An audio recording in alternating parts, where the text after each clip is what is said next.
Miss Laura Latimer, can you please tell the listeners where you're at in the world right now? Right now, I am in sunny San Diego.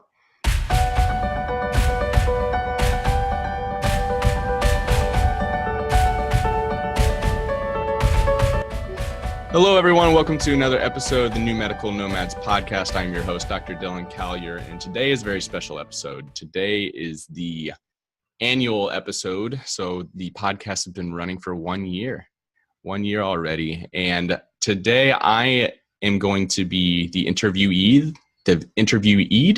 I'm not sure, but I'm going to be the one answering questions today, and the interviewer is Miss Laura Latimer of Nomadicare. All right, Laura, I'll let you just go ahead and ask your questions and awesome. Take control. I'm so excited to interview you this time, Dylan, and congratulations on being 1 year. That is a huge accomplishment. Well, thank you very much. How does it feel to be on that side of it? To be interviewed? Mm-hmm. When I started this, there was a lot of nerves that went into it. If you go back to episode 1, it was rough. It was just a monologue of me, and there was a lot of editing that I had to do, and I wasn't comfortable on the screen just yet. And I still get some nerves. So when you're asking the questions, I would say I'm more nervous for that than I am answering questions. Because as the person asking questions, it's your job to make it flow. Everything has to kind of go in a path. And it's hard when you're listening to somebody talk and they're like talking about their great adventures or what they're doing this weekend or things they've learned, and you're invested, and then they stop talking. You're like, oh, it's my turn to talk now. And so you have to not only think of where the conversation is going, but also being attentive to what they're saying. So when I get interviewed, it's not as nerve-wracking because I just get to talk. Awesome. Well, we are so happy to have you talk today, and you do a great job with it. I agree. I think interviewing, it can be a little bit trickier, but you make it look so easy. So hopefully I can live up to Dylan here, the pro podcaster.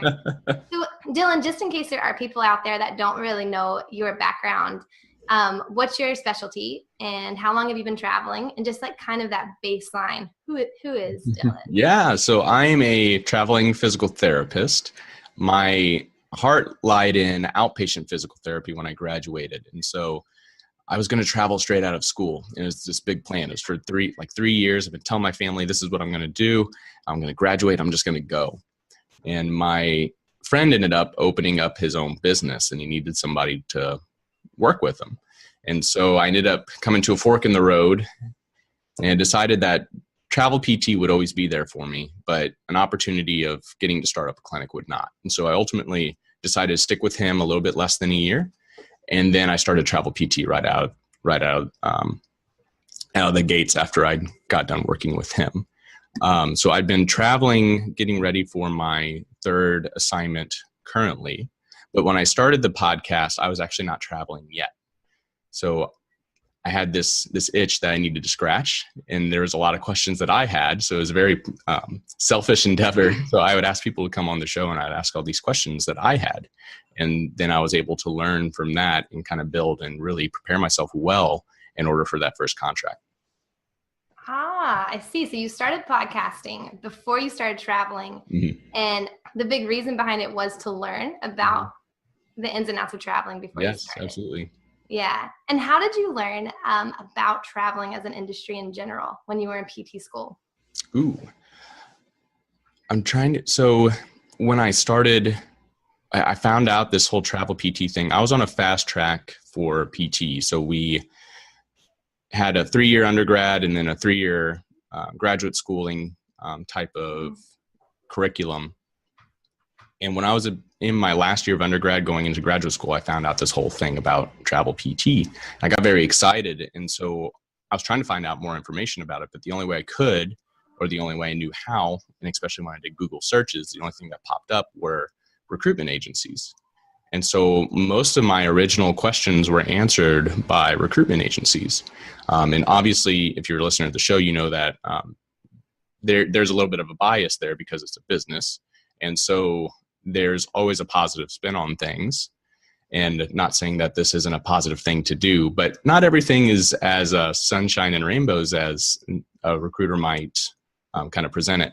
And so once I got into really podcasting, I was then able to discover people who had their own blogs and had written about this, or have had experiences before that I didn't know about, that wasn't talked about in those original questions.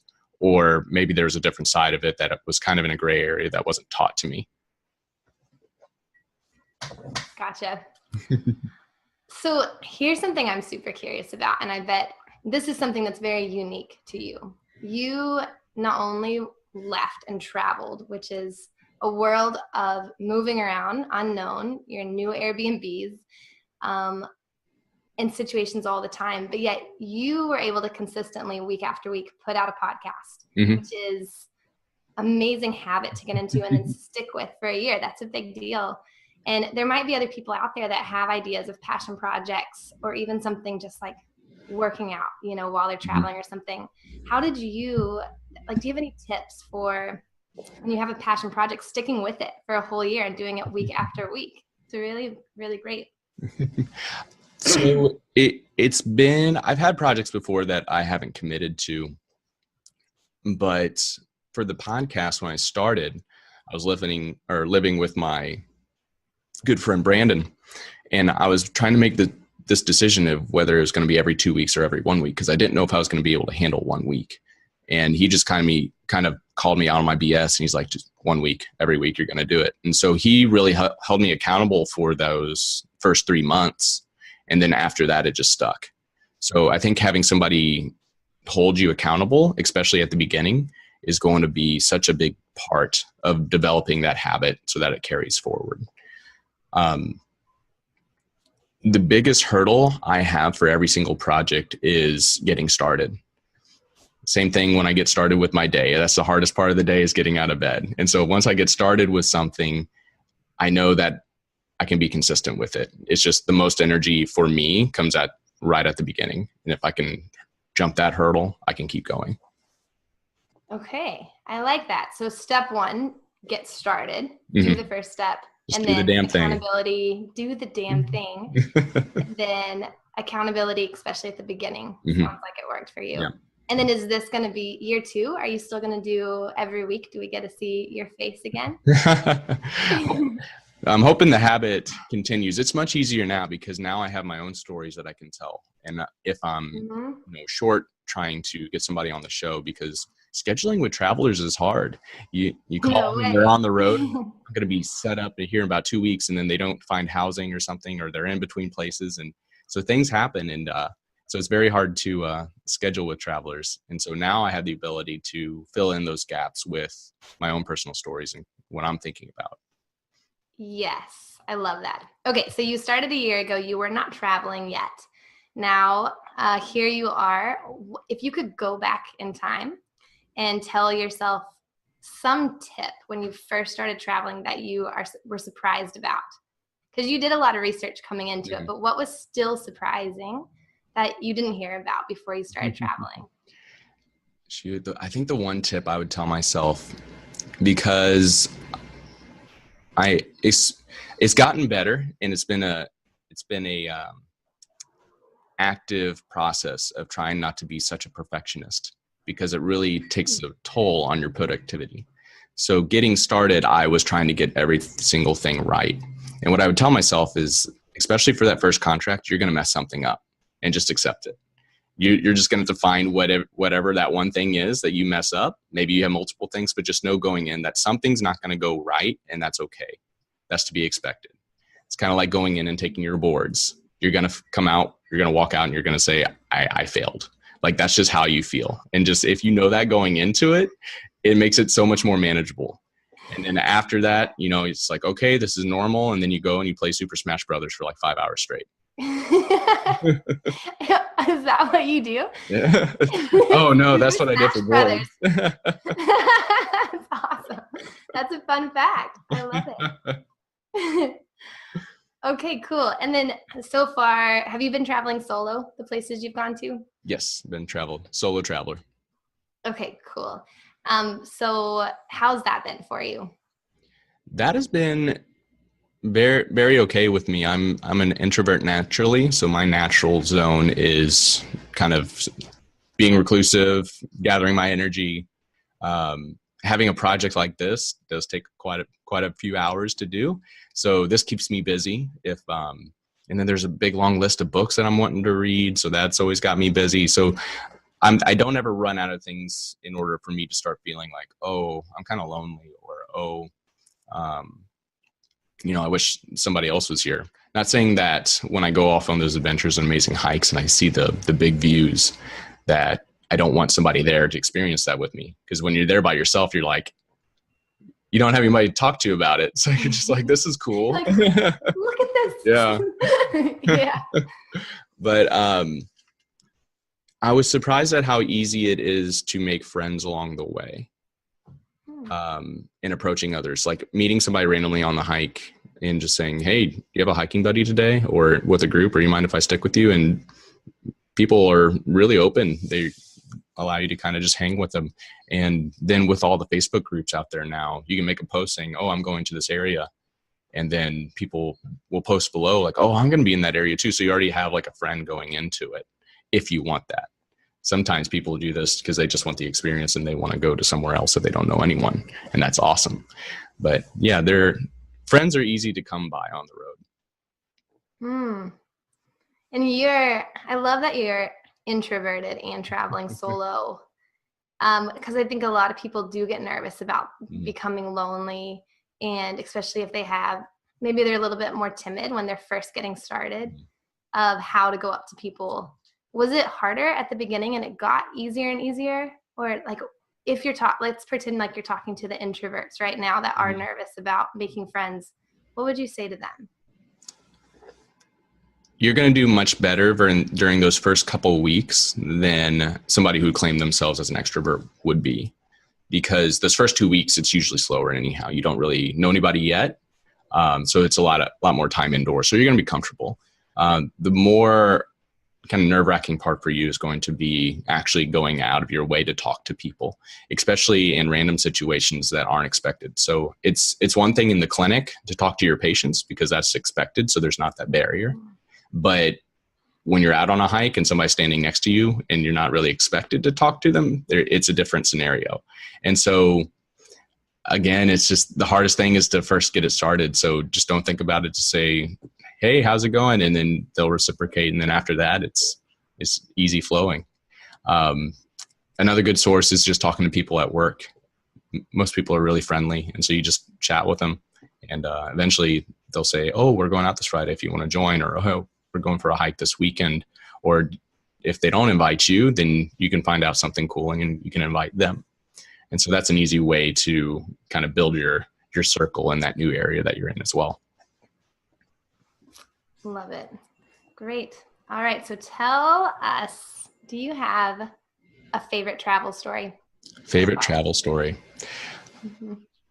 I have two. I'm going to cheat. Okay. When I was turning 21, I took my first trip up to Chicago. And I took a week off of work. I was working at Radio Shack and it was during the summer. And so I took off and I just decided to go up because I'd never been. And living in St. Louis, it's only like a 4-hour drive.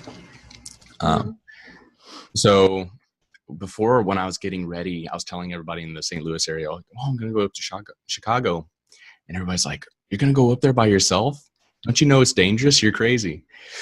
And so I ended up going up there, and then I was staying in a hostel, and I was telling all these people who were, working there, who were natives to Chicago, and telling them I was from St. Louis.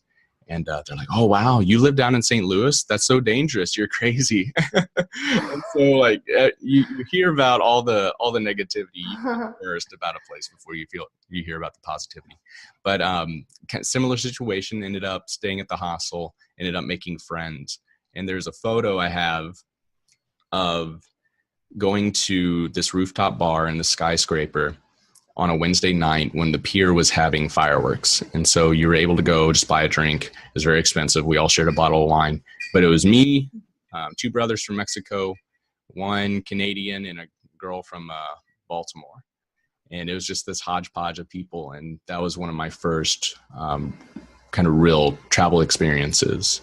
And so I think about that. And it was cool because I was the one that kind of like went out of my comfort zone and really talked to each individual one. And then we made a group out of it and and did this whole thing. So that's one of my favorite stories. The other one is when I started as a clinical student in Birmingham, Alabama. This was the first real taste I had because I'd been wanting to do travel PT. This was the first real taste I had of what it would be like. And so I was staying in a home. It was only for 5 weeks. And then I ended up going to something called the Sloss factory. So Birmingham had a very rich culture in making iron. And they had a lot of iron in the dirt. That's why they call it like the red dirt state. And they build these gorgeous, massive like brick homes. And so I went to this old mill that has been shut down for a while, and walking around, and it's all like orange and red and gorgeous. And I'm walking by this door and it says, "Do not enter," but it's left open just a little bit. So I ended up going into the door. It's a habit of mine. If something says don't enter, I usually enter it. And so I go in, and it's this like 3-story massive machine, and it's so big. I'm walking up and down, and then I see this like staircase leading up. And so I go up the staircase, and now I'm standing on top of this like 3-story machine and looking out, and like all these windows are like old and tinted and kind of busted in. And it was just a really cool experience. And then the machine, I was standing on like a platform, and the metal underneath me kind of popped and went like inverted like a can would. Scared the crap out of me. I thought I was going to die. And as I was, I was like taking a selfie of myself as it happened. So I have a picture of me like just like terrified. So that was a good moment. But my first like real solo travel, longer than just a week, where you're actually like living somewhere and you get to experience the differences in the culture. That was the first time I realized like communication styles vary differently from parts of the States.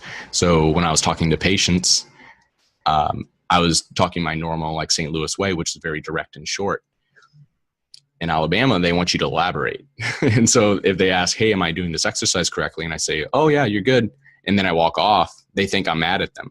And so my CI had a conversation with me saying that, no, they want you to like, kind of talk a little bit longer.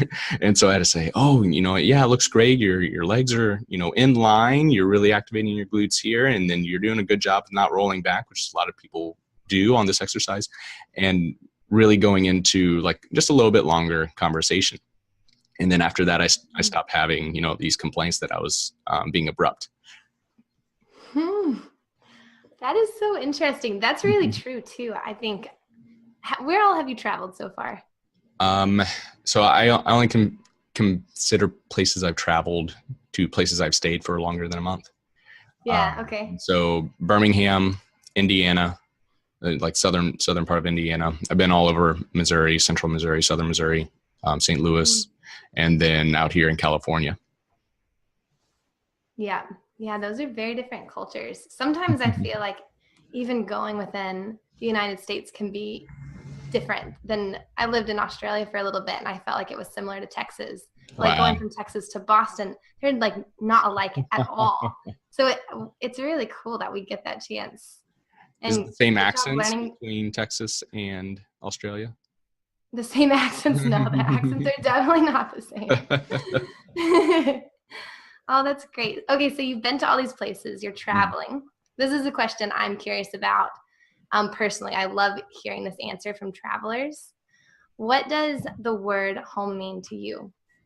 Ooh, that's a good one, because I feel like I use it so loosely. Like I was having a conversation with somebody yesterday. I was like, "Oh, I was hiking all day, but I'm heading home now." And so I called my Airbnb where I'm staying home. But then in other situations, when I say I'm heading home here in a couple of weeks, I'm talking about my actual home in Missouri. So I would say where all my family is. That's what I consider home. But it's a loose term. So if I feel comfortable in a spot, then I usually, it kind of gets snuck in there for home for me. Nice.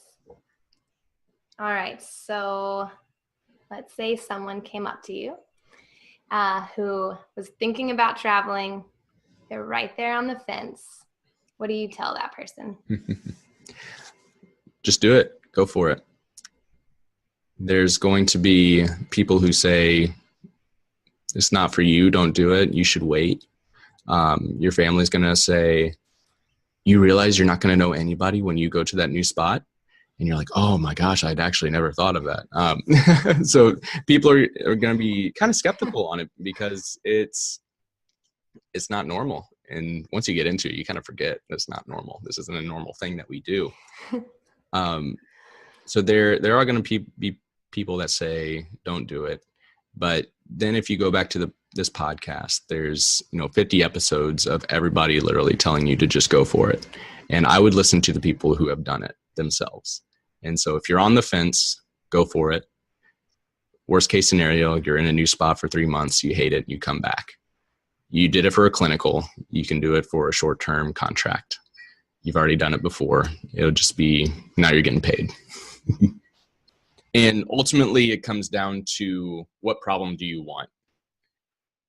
If you're on the fence, you already have this want to travel.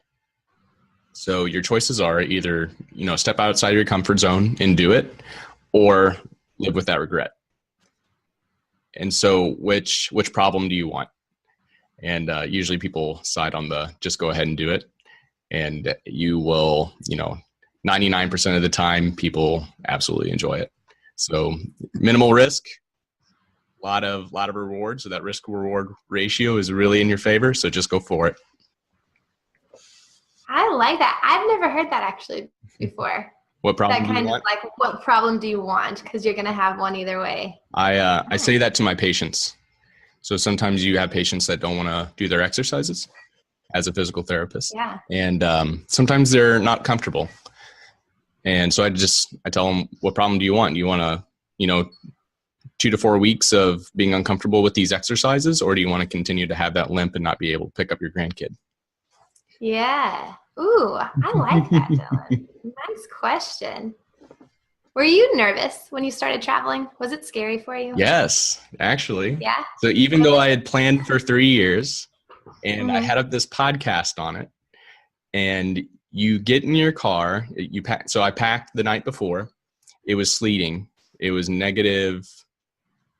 It was like -2 degrees outside, and it was snowing, sleeting. I was packing at night, and I get everything, and it doesn't fit, and I have to pull it all back out and like repack it. And I left early that next morning, and then that's when it really hit. And I was like, what the hell am I doing? Because I had this good job, and I was working with my friends, and I had a really, like comfortable place to stay. And yeah, it still hits. And so that's just part of it. And that's you leaving your comfort zone, literally, just driving straight out of it and going to the next one. So worth it. Oh, that's so cool. And now you're about to do your third assignment. Is that right? Yeah. How does it feel now? A few assignments in. Yeah. Definitely getting systems down. So I have a system that I do for each part. So it definitely gets less overwhelming as you go into it, because you've done it before. And like I said, the energy is always at the front. So once you get past the first one, it just goes. What is your next challenge that scares you coming up this year? Ooh, my next challenge.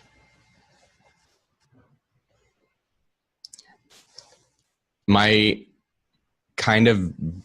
next challenge is the dream that I've been having for so long. So now 5 years, I've wanted to be able to travel to another country and stay there for a month to 2 months and take like a mini retirement out of the year. And so this will be the first time that I actually ever get to do that, where I'm taking 2 months off and I'm taking a month to go live in Thailand. I take a month off and I'm going to go live in Bali. And so that, even though it's a dream, and it's like, when I came to this part of California, I was standing on the bay and I was looking out, and I was so like, this is it. This is what I've been working towards. And it's just that feeling of like, holy crap, it's here right now. Like, you've been working so hard at it for so long, and then it finally comes and you're like, this is it. And so that next step is going to be when I go and live in another country and kind of bring that dream to realization. So that's my next thing, but I'm also still nervous about it. Mm-hmm. Yeah. Oh, that is so exciting. It's a long freaking flight too. Yeah. Yeah. I can sleep anywhere. So oh my gosh, what an amazing skill set. Superpower. Okay, so I'm going to backtrack a little bit to something you said that triggered this. You talked about you packed up your car, you were leaving in -2 degrees. Oh my gosh, that's freezing. But what is one thing you would never leave behind that you have to take with you, a personal item that goes with you everywhere you go? A personal item.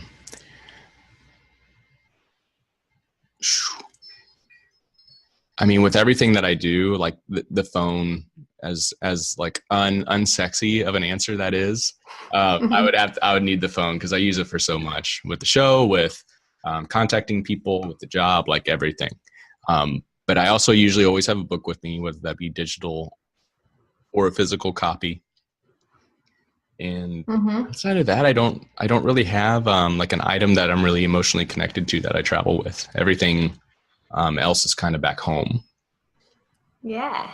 All right. A man and his phone. Yeah. If you put on a t-shirt, that definitely won't sell. So don't do that one. I love it. And then you always have a book. Is there a book that really impacted you this year?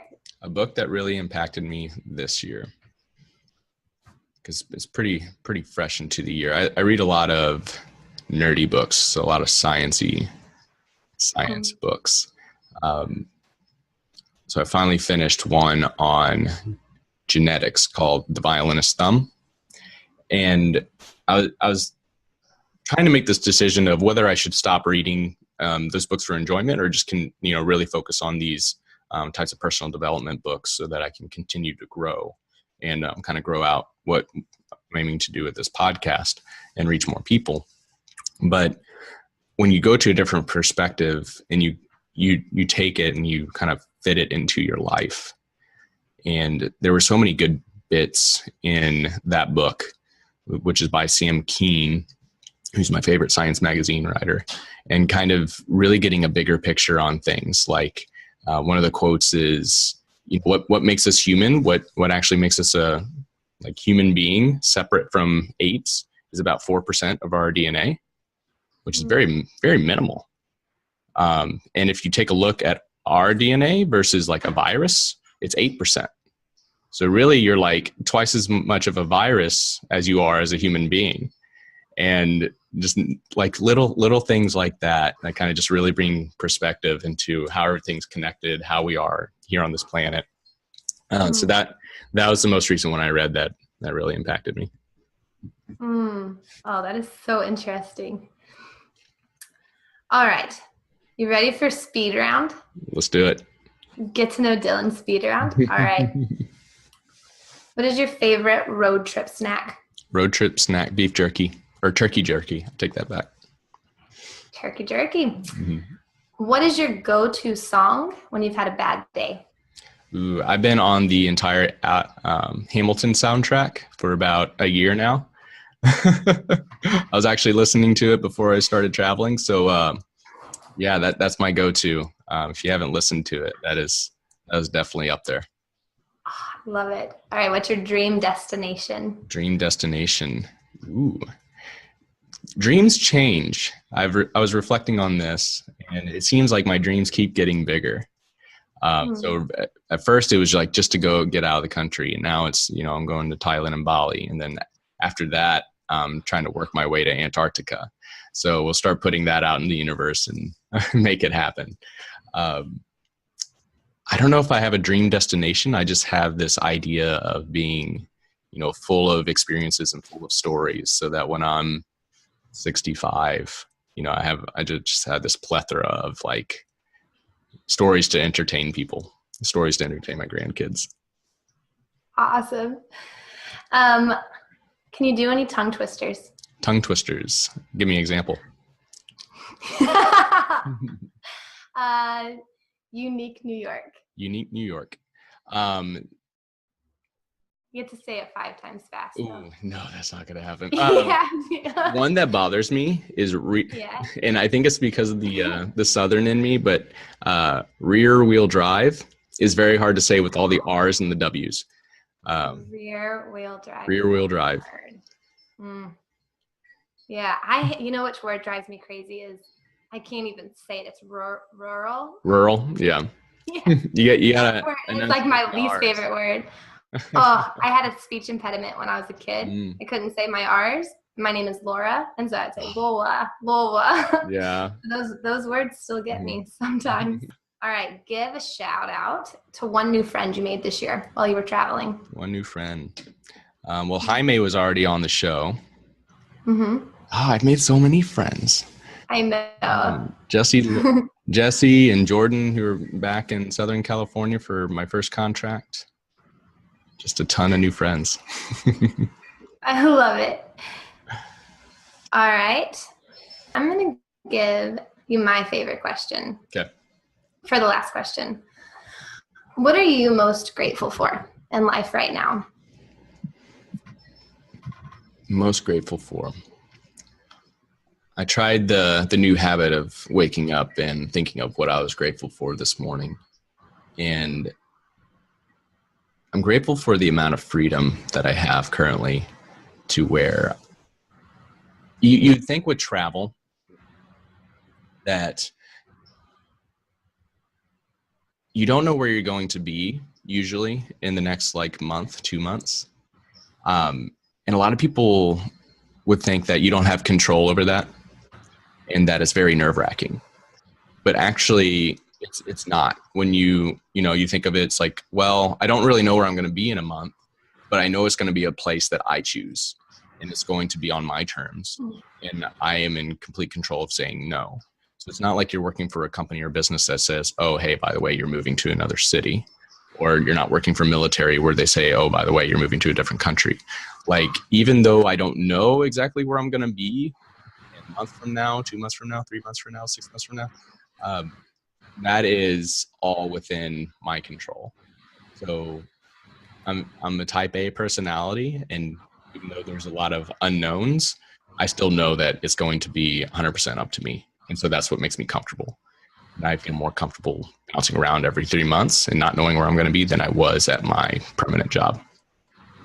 So the freedom that comes with it, the freedom to make choices, freedom of location, that is what I'm most grateful for.